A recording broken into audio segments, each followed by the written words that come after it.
What's up, guys? Today I am talking with Austin, who recently has been doing some Udemy work, so I'm excited to talk with somebody else who's making Udemy courses. And we both actually are people who used to dropship in the past, but currently do not at the moment. So this is more relevant information. How are you doing, Austin? I'm doing great, Jack. How are you doing today? Great, definitely. It's That's good. whenever I It's been a start while, these man. calls, I always get a little bit nervous because I'm like, I don't want to talk to people. I get like social anxiety, and then as soon as it starts, it's like it's fine, it goes away. Dude, I feel the same way though. Like the other day I did a guest podcast with this guy named Mike, and I was like so nervous right before the podcast, and then it just started and I was like, okay, I'm cool now. Yeah. Like I don't get it, dude. I don't get it at all, man. It's all in our heads. Right? Dude, we just got to get out of our comfort zone or some shit. So what's different from last time we talked? Because I think when we last did a video, I was still in Nicaragua, right? Yeah, you were still in Nicaragua. I was still in Argentina. Now I'm in Ecuador. You're in the States, I believe. We both kind of crashed our eBay accounts. So, I mean, that's kind of similar, I guess. Not much, man. I've been really just trying to push, creating an income, doing stuff that I actually like doing. And so the original goal for me was just to do music, so that's kind of just what I've been really working on. And so I went through this whole little struggle trying to do marketing for a little while for other businesses. So the idea was if I could land like 2 or 3 contracts, I'd be fine. And I did get some contracts, but that just created problems. And then I evolved and I was like, fuck that. Let's just go straight for doing the YouTube, doing the content, and trying to make the actual my life goal happen. You know what I mean? Yeah. It can be hard to tell the difference between the things that you're doing now that are like actually going to make you happy and put you in a position where you can earn money doing what you like versus things that maybe will make that happen in the future but aren't super relevant, like it's real tricky. Yeah, no, dude, exactly. And I kind of feel stupid running down like the drop shipping and the marketing and doing the liquidation auctions, all the shit I used to do. I mean, it was great because I learned so much great stuff, which is amazing. And I'm going to apply that later on. But in the scheme of things, like I should have just started a long time ago with just doing the music in the first place. You know what I mean? I should have never just tried to take the shortcut of trying to go after money as a thing, because money's not what's important. It's really not. You know what I mean? One of the things that's important. I mean, as long as your bills are paid, after your bills are paid, like, is it that much more important? Is that extra $100 important to you so that you can have an ice cream? Yeah. You know what I mean? Well, yeah, music's tricky though, because that's something that's hard to monetize because it's kind of like monetizing playing video games. Like, there's people who do it and they fucking like earn buttloads of money, but everybody wants to earn money playing music, just like everybody wants to play video games and get paid for it. Like, it's definitely tricky to go about monetizing it properly, unless you have like a reputation, or you've built some kind of audience. Yeah, I feel you. And that's why I'm looking at different methods now of trying to monetize the music. So I actually have like a bunch of different things going on, like the Udemy courses. I'm also doing Fiverr services. I'm trying to do guitar lessons now, remote guitar lessons, like trying to monetize just selling my music to like radio stations and just, doing services for other musicians. I mean, there's a lot of different things to do when you really look at it to make it happen. You just gotta like bust ass and work on it and create massive amounts of content. It's really what it is. Massive amounts of content. Yeah, if you can get in that habit where you're just creating and like no matter what's happening to you, you're still creating content. If you get traumatized, something happens in life, you're still creating content, then it's only a matter of time before like the problems change.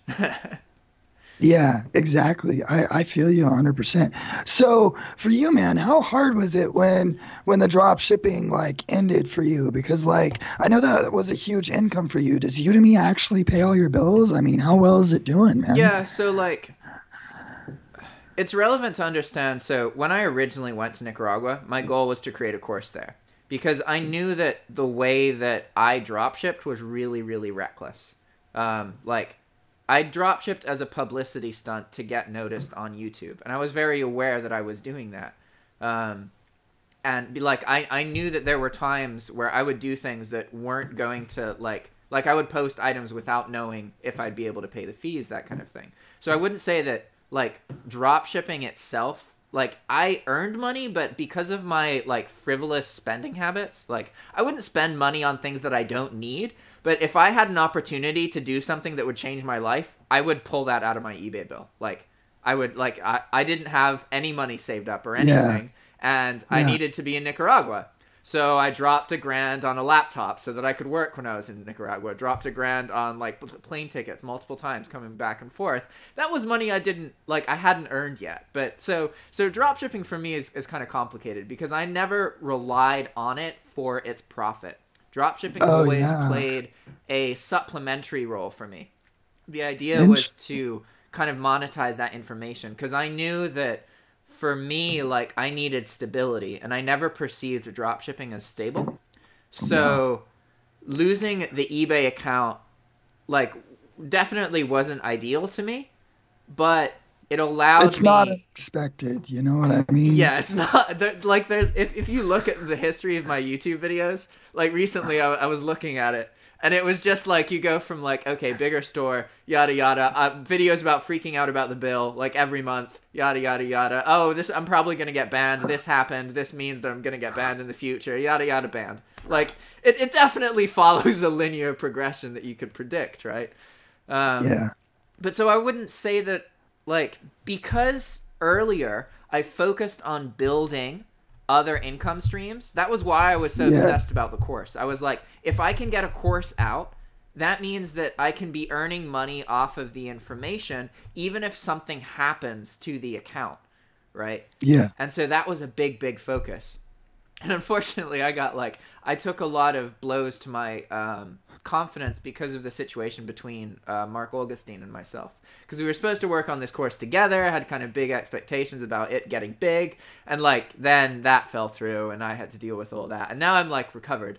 But because of the course earns between 1 and 1.5 grand a month, and that's if I'm not like really pushing it. It could earn much more than that. And the way Udemy works, once you have good traffic and you've shown them that, they kind of match your traffic with their own traffic. So like the last week, for example, the Black Friday weekend, my Udemy organic traffic is typically like 1/3 of the income of my coupon codes from YouTube, right?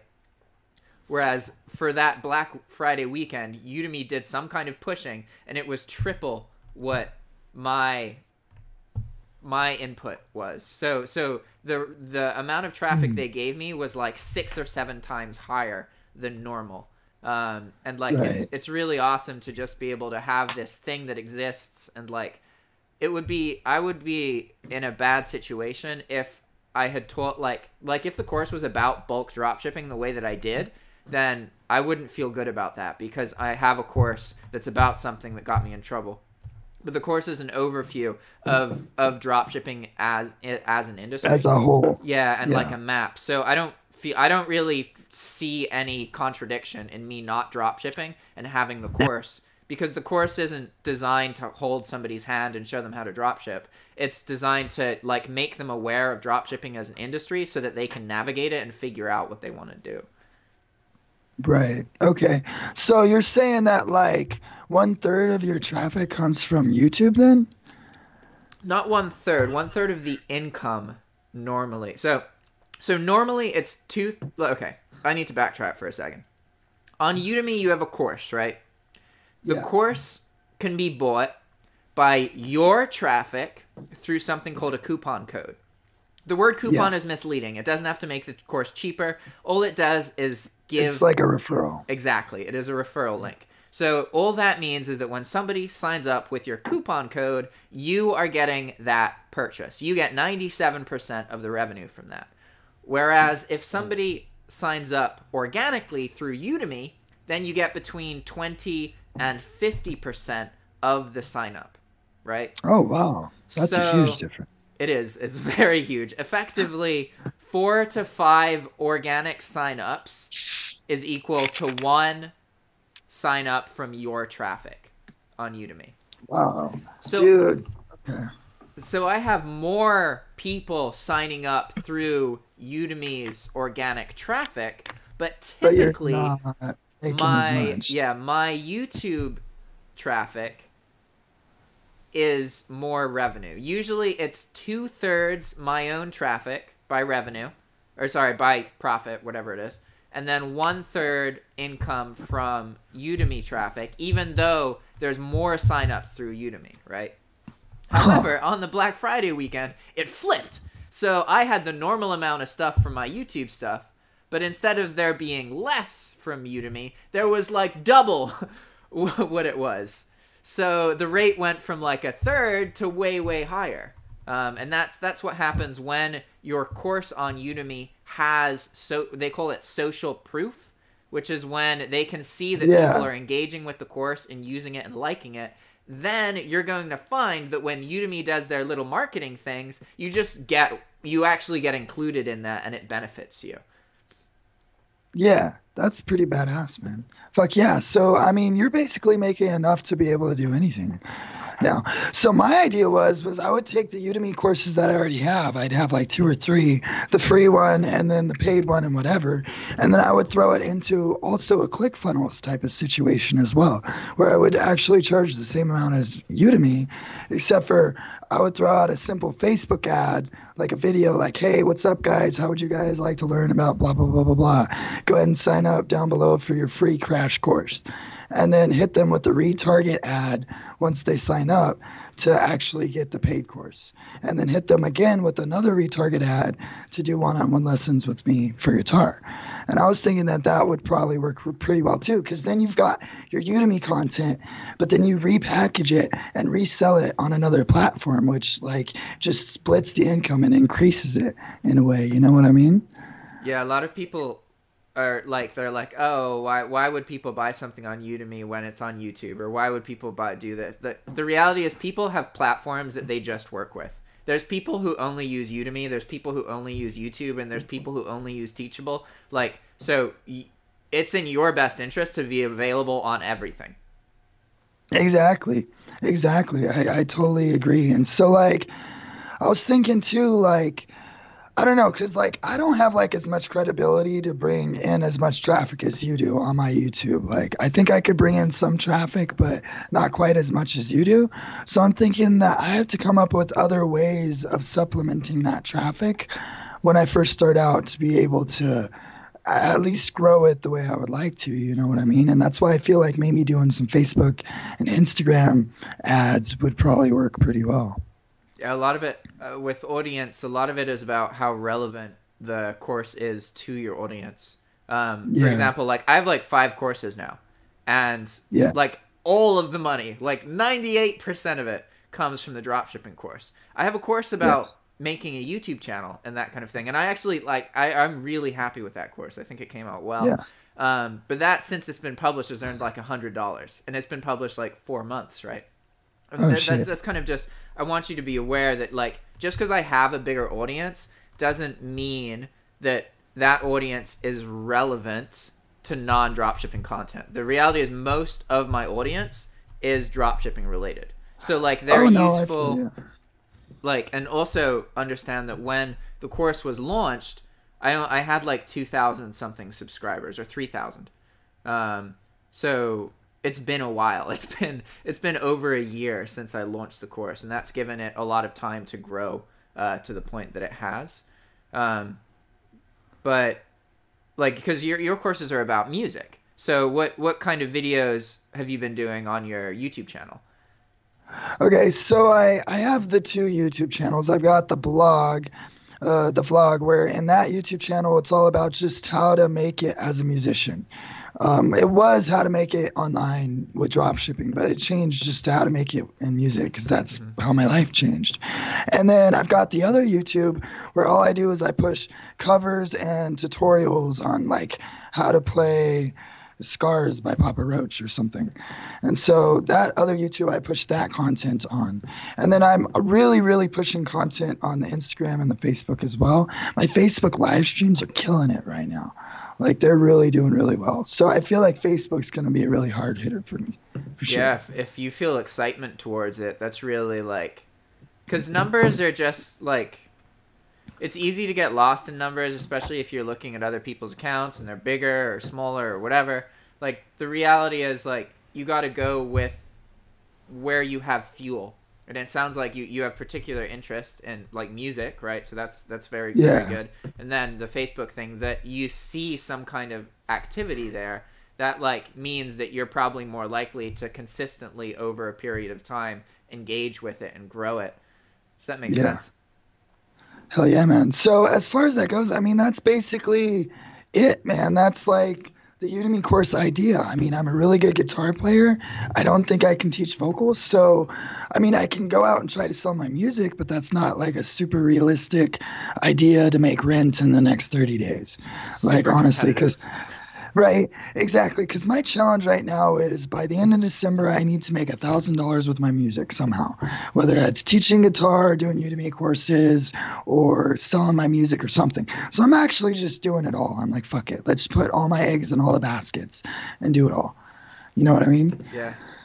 Dude, I think it's great having Udemy courses at, like, essentially online. If you get to a point where you can bring people traffic, that's everything. Like, you don't even need to be able to bring much traffic, but you get so many, like, perks and bonuses from that. It's absolutely insane. Like, even from my channel, from dropshipping, like, if I need a new account, I can just, like, tell a service that I'll make videos showing how their service works if they give me an account. And I've gotten accounts that way. And it's like, it's crazy what you can do when you can bring people traffic, because people will just give you stuff that other people have to pay for, but you can get it for free.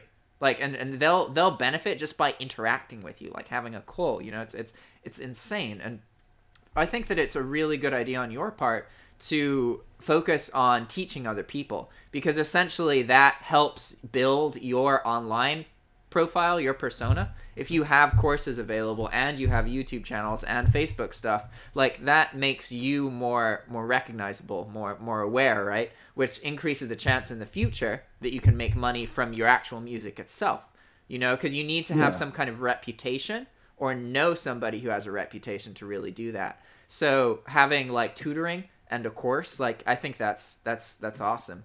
Tutoring can be, like, ludicrously good money. One of my exes, she tutors piano, and, like, she started when she was, like, 16 or 17, and she earns, like, $34 an hour and works, like, she has a flexible schedule, and it's like, fuck. Yeah. I wish I had a $34 an hour job at 17. Like, Jesus Christ.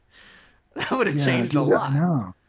It's crazy. It's crazy, but it's reality, man. It's like 50 at somebody's house, 35 online. Like, that's the numbers, bro. But it's hard too. I've only got 3 students right now.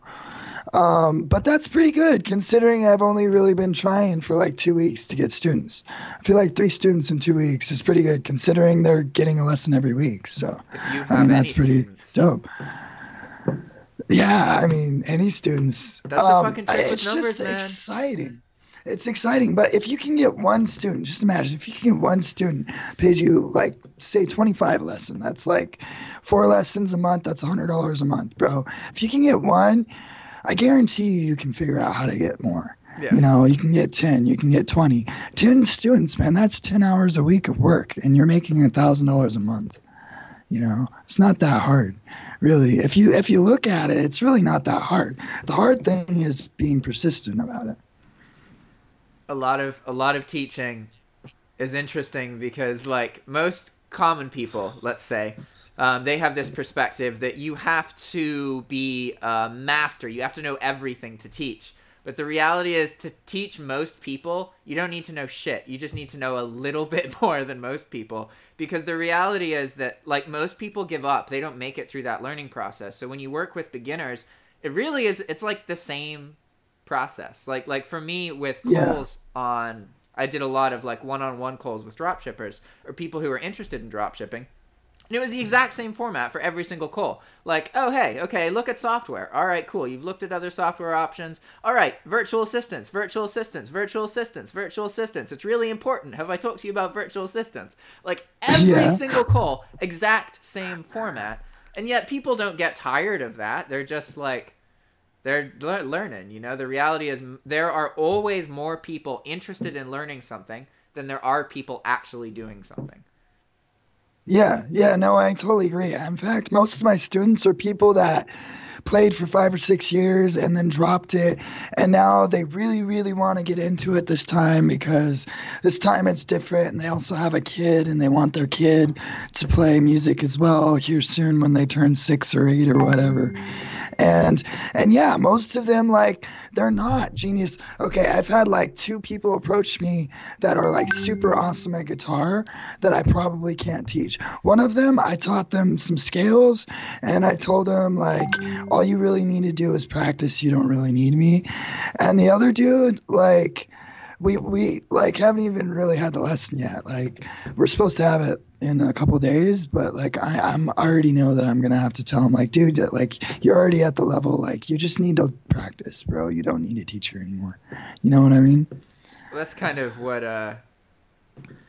you're touching on, what makes like a really good teacher, because it's not so much about, like, you don't want your student to be in a position where they feel like they need you to learn.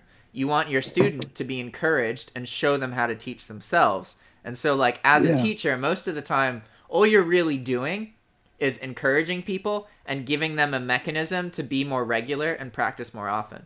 So, like, I if I was one of these people in this position and you weren't as talented as I was, I would still pay you if I felt like that may increase the chance that I was going to practice more.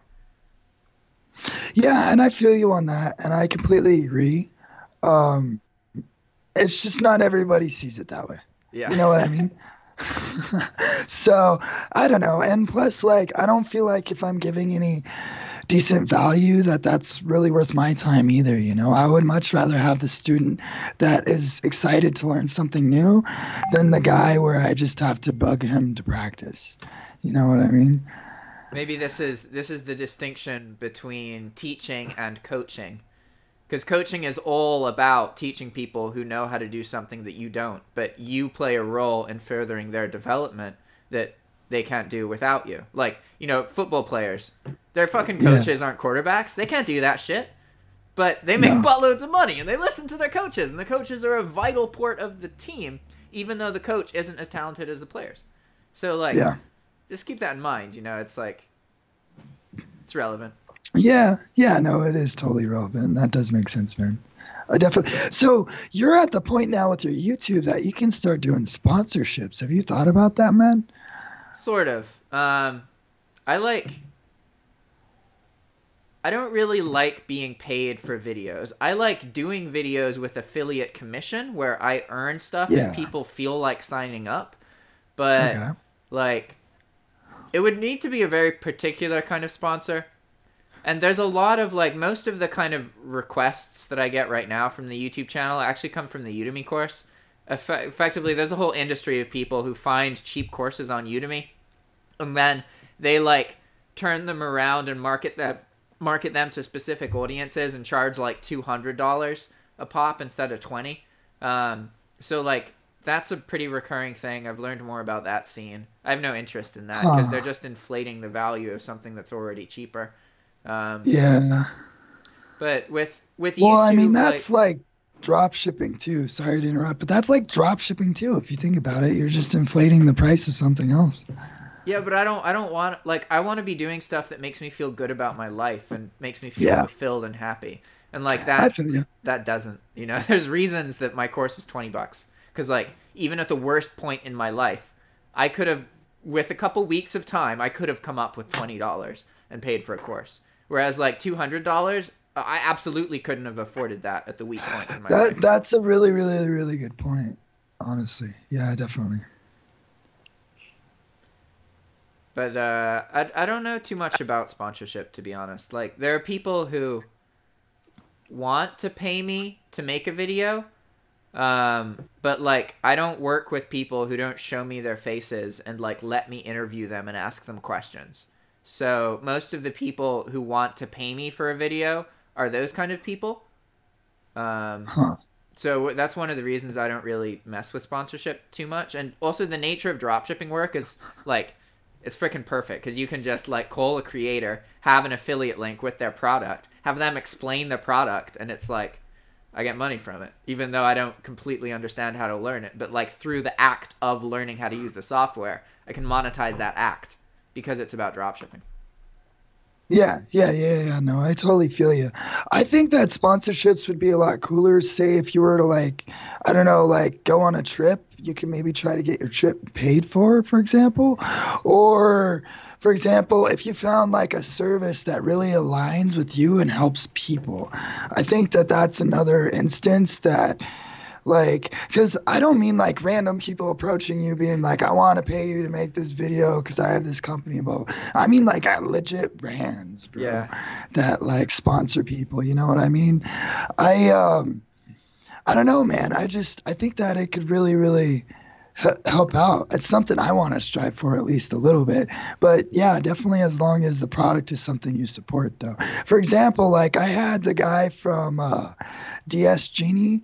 What was his name? Lior, I think is his name. Oh no, so Lior's Auto DS. Oh, Auto DS, right? Okay, so that's the one I'm talking about.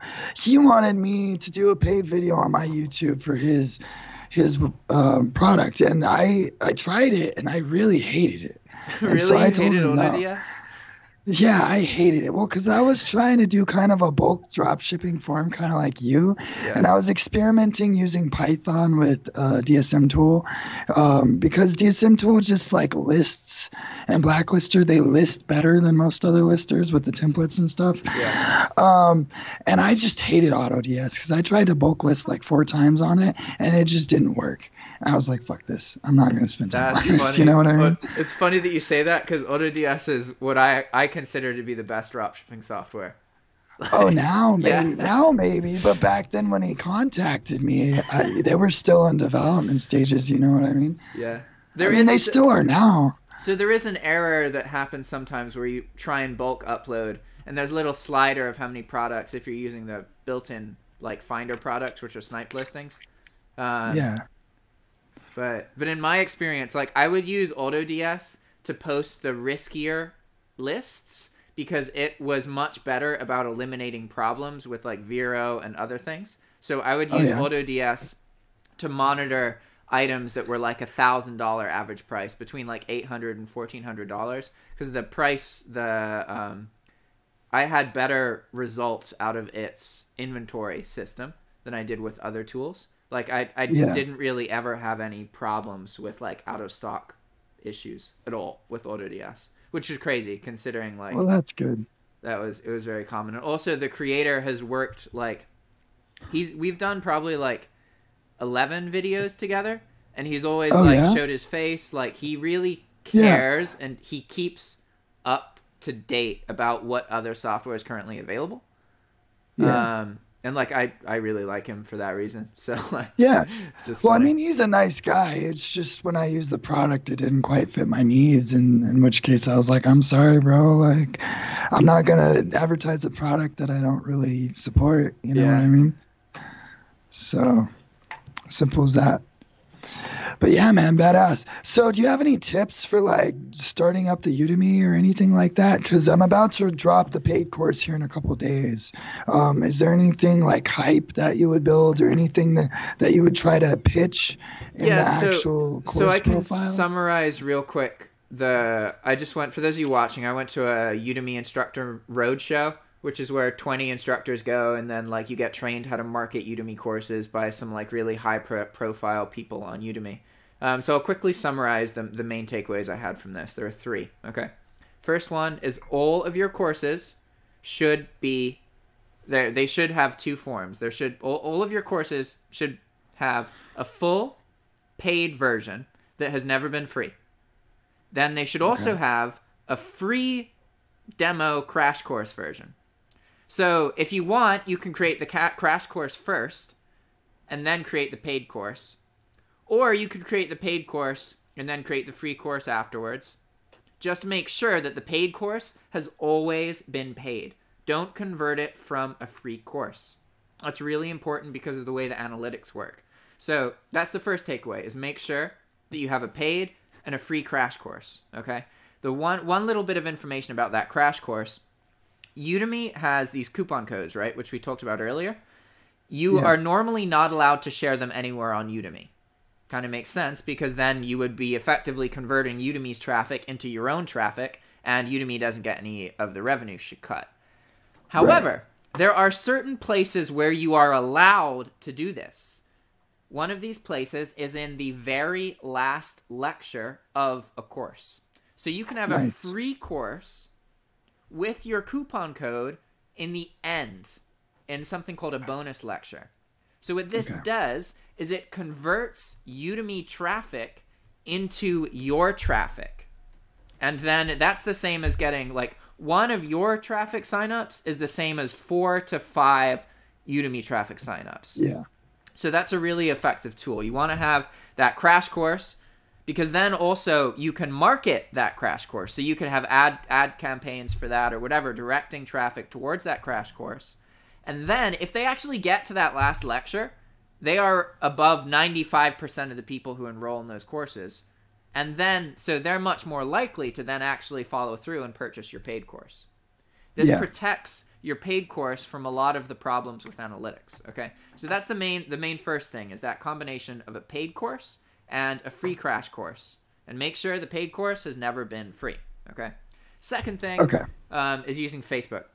So what the guy did is, this is how, he was one of the big Udemy instructors, and every single course that he did, first he would take a month and he would find a Facebook group that's big, like more than like 10, 20,000 people, relevant to what he's talking about, and he would build a reputation there. So he would ask people, he would answer questions, he would be encouraging to people, say nothing at all about the course. Do that for 1 month, for 30 days, and then contact the admins to do some kind of free giveaway for the course, or free launch, essentially. So, like, you have to make sure that you're always providing something useful to people. And as long as you have a reputation, then you're going to get better results from sharing your information on a Facebook group. Whereas if you weren't to... Do I have a call? No, okay, cool. If you weren't to do that, then if you were to share your link, nobody would know you, and people don't really trust that, right? So it's really important that you spend that month working with the group. So essentially what you would do in a case where you're about to launch a course is, instead of just arbitrarily launching it on whatever day, you would purposefully wait, just build a reputation in the group, and then once people know you a bit, usually takes like 30 days, the admins are going to notice, and you want them to feel good about your contributions. You want them to notice your name and to have positive associations with it. So if you show to the admin that you're going to provide something for free, you have a history already, they're much more likely to let you share that with the community. And especially if you can get some kind of like word from them or recommendation, like even if they just comment on your post, or if they are the one who makes the post for you, that's ideal. That's how you get that initial like sign up, which can provide the social proof to Udemy, which normally takes 1 to 6 months to build. Then Udemy is going to be more likely to market your course, okay? So that's the second thing, is using Facebook for the pre-launch. You want to build that interest, get a reputation. It's really important that you do that if you're trying to use Facebook, right? And then the third thing is using webinars. So this is a more like traditional kind of approach. Yeah. And that's where you find people and you're like, all right, I'm going to have this webinar. And they have like, I honestly I didn't get too much from the webinar thing, just because webinars are highly used to convince people to buy your stuff. And like, I don't really like actively trying to convince people. I feel like they should want it, and then I can be like, this is what I do, and then they'll get it. I don't like convincing people who might not need the product to buy it, but... Okay. Yeah, that totally makes sense. So I have a question about your number 2 point. So you said offer a course for free. Is this the free crash course, or It can be your paid is course. this like a coupon code to the paid course? Or so you can give your paid course away for free using a coupon code. You should be careful doing that. Because free signups, whether they're organic through Udemy or you just give them away, they are going to have, the analytics are going to be way worse. Like if you launch a free course on Udemy, you can expect at least 1,000 signups in the first month. And you can also expect that 98% of those people will never even touch the first lecture. So you're only getting 2% of that. Yeah, dude, I completely know, because like I launched my course, and in the matter of like 3 days, I already had 1,000 students. It was pretty crazy. And you're right. Like I maybe got like 11 or 12 of them to like 100% the course, and then the rest of them are like I don't know, 60, 40, 20, 0%. Most of them at 0%. And then I've got like a 4-star rating. You know, it's like doesn't really make a whole lot of sense though. But dude, you're totally right about the free thing though, because I've been trying to connect with other musicians and other bands, trying to promote them and get them gigs for free and represent them, and just trying to help out other people in the music industry. And like with my guitar lessons, I've been trying to offer like the first lessons free. And dude, people are just assholes to people who offer shit for free, because they feel like everything is a scam no matter what. And so you send them to a website, they're like, oh shit, I don't put my email on scammy looking websites. I'm sorry, I don't want to deal with you. You're a scammer. And I'm like, dude, what the fuck? I'm trying to give away a free guitar lesson, man. Like, are you kidding me, bro? But it happens, dude. I noticed you have to charge for your services. Otherwise, people just don't respect you. Yeah. Like at all. It's weird. Yeah, that's something that I learned firsthand when I originally got in trouble with eBay. Because I had people who were paying for my information on Udemy and people who got my information for free on YouTube.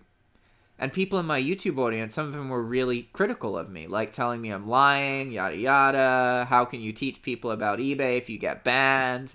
And like, then the people on Udemy message me asking how to help. And it's like, what? Like, that's, it's so true that like, when people have to give up some money for something, you're just going to get better results. That's how people work. Obviously, if they're giving hundreds and hundreds of dollars, then they're going to expect more from you. But if we're talking about like $20, it's fine. Yeah. Yeah, no, I agree. Everybody has like $20 in their pocket to put down on something, and nobody is going to complain that bad about 20 fucking bucks. You know what I mean? You know, it's not like, oh, you ripped me off 5,000, whatever, blah, blah, blah. But the thing about the people that think I'm scamming them for giving them free guitar lessons and stuff, it's like, dude, like, man, the first lesson's free, but after that, it's like $25, and you can choose whether or not to buy it. But I mean, does $25 sound like a scam to you? Like, really? Like, I don't think so, man. I'm pretty sure that me sitting down for an hour teaching you guitar is worth $25. You know what I mean? Yeah. Like, I don't get it. And also with the like representing bands, I actually had somebody report me to the FBI because they thought I was trying to scam bands for, I don't know what their idea was, but basically my idea is bands would get a deposit of the gig before they even drive to it, so they'd have half the money up front before they even go to the gig. Yeah. And I would do that shit for free. So why would you report me to the FBI for that? It's highly unlikely they actually reported you. There's a fuckload of people online, and they just like, something horrible has happened to people. Like, a lot of people, they've been through shit, or every day of their life they put up with being just shat on at work. So whenever they get a chance to shit on someone else, that they do. And the reality is that's just how they are to themselves all the time. So anytime I go through something like that, I just think like, man, he's making me feel bad. But if I was him, I would feel like this every day of my life. So I have to remember that is where the feeling is coming from. This person is like this to themselves all the time. So like, you have to take it with a grain of salt. You know, it's important to there are always going to be people like that. Always, always, always. And you just have to like overlook it, you know, and move on. Yeah. And so I used to get really mad and go off on people in the past. I've actually recently changed that. So now I take a different approach. Now, instead of getting mad, I'm actually pretty gratitude, like, how would I say this? I'm pretty like humble, and I'm not rude at all. Even if they're like, fuck you, you're a scammer, blah, blah, blah. I'm like, no, man, honestly, I'm not scamming. I'm just trying to honestly help people. I'm sorry you feel that way, but unfortunately, it's unproductive for me to talk to you anymore, so have a nice day. And then I block them, you know, but I'm nice about it. You know, I'm not a dick about it anymore. But yeah, honestly, like, I just kind of shake it off now. Like, I don't even care if you did report me to the FBI because, you know, I have a business license. I'm running a legit business. I'm doing this to legitimately help people. Go right ahead. They're not going to fucking find anything. Nothing's going to happen. You know, I'm not scamming people, so I don't give a fuck. Yeah. Simple as that. So tell me a bit more about you have a free guitar crash course on Udemy already. Yeah. And you're posting your first paid course on Udemy soon? Yeah. So I've got like 6 more videos I have to finish the animation on. I'm trying to work really hard to make it really nice for people. And then, yeah, I'm going to be releasing that here either probably tomorrow, so it'll probably be like approved next week sometime. It usually takes them like 3 or 4 days to get approved. But yeah, so yeah, the first one's crash course on everything you need to know to start playing guitar, reading sheet music, and playing with tabs. And then the second course is the 25 exercises to guitar mastery. Basically, if you practice these every day, you're going to get really, really, really good, really, really, really fast. And that's the idea. And so the cool thing is I actually was already doing some of the thing, like building the hype in the Facebook groups, like you're saying, and on Instagram and Twitter and other places too. But not only that, I also framed the last video of my last course to sell this one already. So that's pretty cool. So I'm going to take your advice about putting the link there because I didn't know that Udemy took a different percentage. I didn't understand that. Yeah. And I'm going to go ahead and throw that in the last video so that helps out. Dude, launching with a coupon code is huge. Like, when I launched the course, so I had built up interest in it inadvertently just by talking about my existence on YouTube for 6 months before. I'd built up interest in it, right? And I launched the course without a coupon code. So yeah, I earned like the first month was like $1,000 or something, or almost $1,000. I think it was like $800, and that's still pretty good. It would have been $4,000, like almost 4,000. No, like mathematically, because I didn't have a coupon code, and all of those initial signups, every single one of them was from me. Yeah, exactly. So for every single sign up, I got 25 to 50% when I would have gotten 97%. Shit. And they're not very open about telling you that either. I had no idea until you just told me, dude, honestly.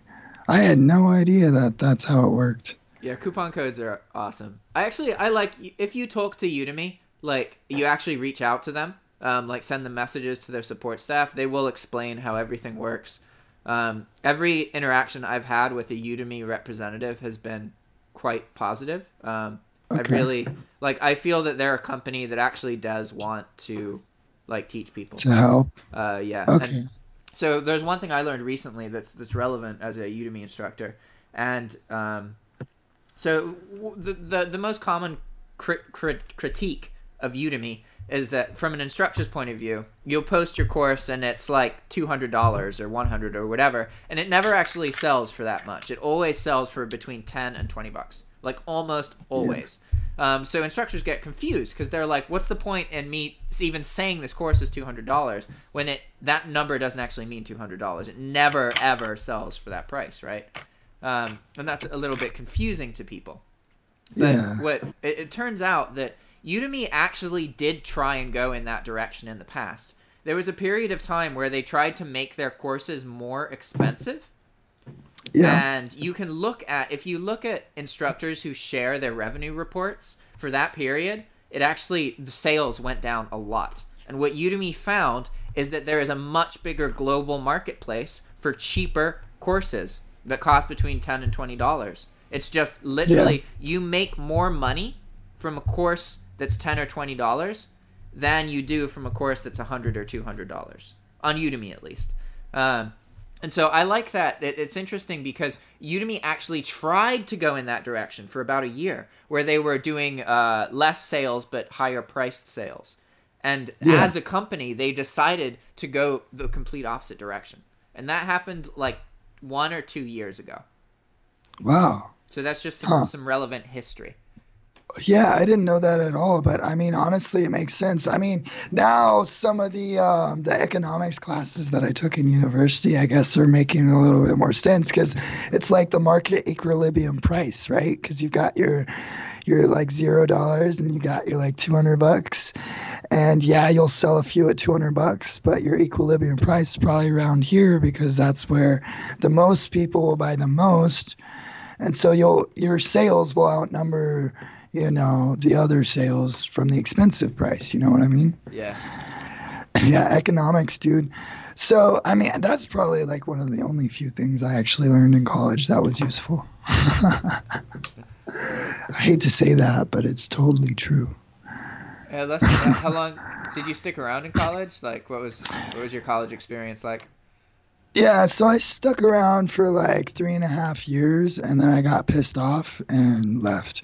My college experience, it was great for meeting new people and expanding and just life and that. But I don't think it's super great if you want to like own a business, or if you want to do something like music, for example. I think it's a complete fucking waste of time and money. Like, honestly, because I would go to music classes and they would be like, practice. And I'd be like, okay, I'll fucking practice.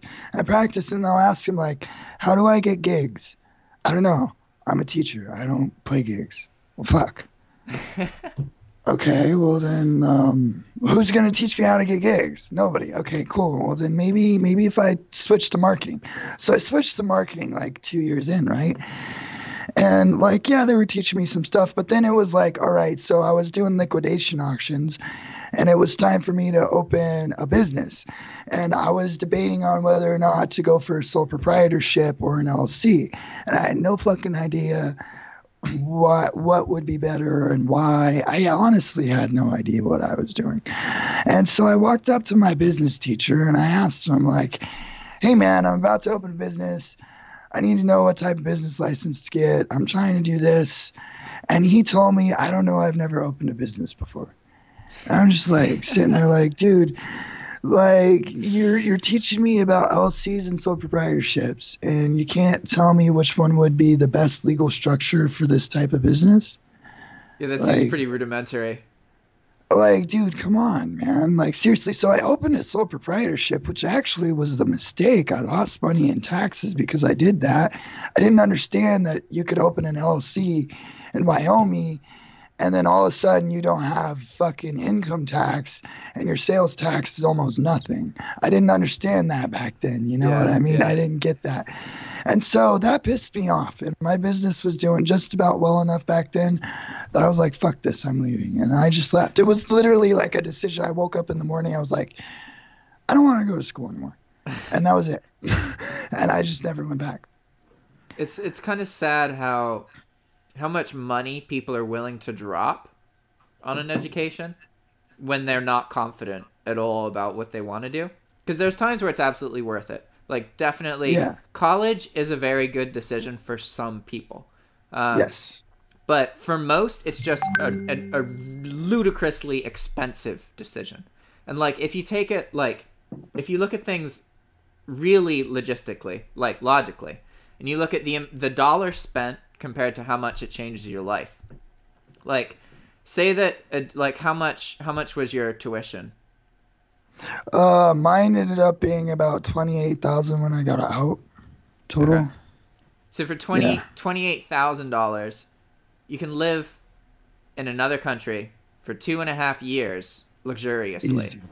And like, think of what you could with a maid. Yeah, like luxuriously. So like, Think of what you could do with 2.5 years of 24 hours every day spending on whatever. And like, if anything you want. Yeah, and if you put that into one thing, and you actually stuck with it for that whole 2-year period, it would be pretty hard to not know how to make money off of it by the end of it, you know? But a lot of people don't consider that a viable option. They'd much rather just get a degree, and then like, because that's what everybody does. It's the certainty, the comfort. Yeah, and the other thing though is it's a lot of pressure from their parents, but also it's like people don't give loans to 17-year-olds who want to experiment with life. You know what I mean? It's just like that doesn't happen. Well, so yeah, they I do. mean, They're called student loans. Yeah. They give them fuckloads of money. Like, yeah, stupid. But even still, you end up owing more money than it's worth anyway. You know, I still owe money on my school, honestly. You know, it's not easy to pay off. It's a lot of fucking money. I wish I didn't go. I mean, I feel like it was important that I went because I met some of the best friends I've ever had when I was there. But as far as like the knowledge just wasn't there. Like, they told me to read books that I could have just fucking read on my own. You know what I mean? They were teaching me out of a book that I could go buy myself and read myself. And that is pretty frustrating that like a business teacher wasn't able to answer the fundamental first step of creating a business. Like that. Yeah, that's definitely like, that sounds like a particularly not so great teacher. for UNM. Yeah. Not so great for UNM, you know, especially when like in 20 years when I'm doing a speech at their college or whatever, they're not going to like it when I say that the reason why I left is because a business teacher told me I have no idea. I've never opened a business before. Like, they're not going to like that. It's straight up as that. It's you know okay to I mean? not have opened a business before, but as a person teaching business, you should know the differences between the basic forms of registered business. Like, that's what they teach, you know? Like, yeah, and like I feel like he probably did know the difference, but even still, man, it's like, look, you've got like, I can't remember, I think it was like 19 or 20 at the time. You've got like a 19-year-old kid in your class sitting there about to open his business, make a huge decision in his life. You know, because opening a business is not something kind of tiny. Yeah. You know what I mean? And you're telling him, I don't know. Like, dude, at least give the kid some fucking advice. You know, help him out a little bit. You know what I mean? Such is crazy. Crazy shit, man. But yeah, that's my rant on school. All right, man. I think we just passed the hour point, and I got stuff I want to do. So I think we'll end this now. Oh, dude, hell yeah, man. Well, hey, have a good day. Good luck with your shit. When you're in Nicaragua, dude, like, remember you have places to stay in Ecuador and Argentina, and also I might like pass through, so it'd be chill to like hang out and get a coffee or whatever. Yeah, that'd be awesome. I'm always down to interact with people in person. Crazy shit happens as a result. Oh yeah, that's good. All right, man. See you next time. All right, man. Peace out. You take it easy. Laters, bro. Ciao.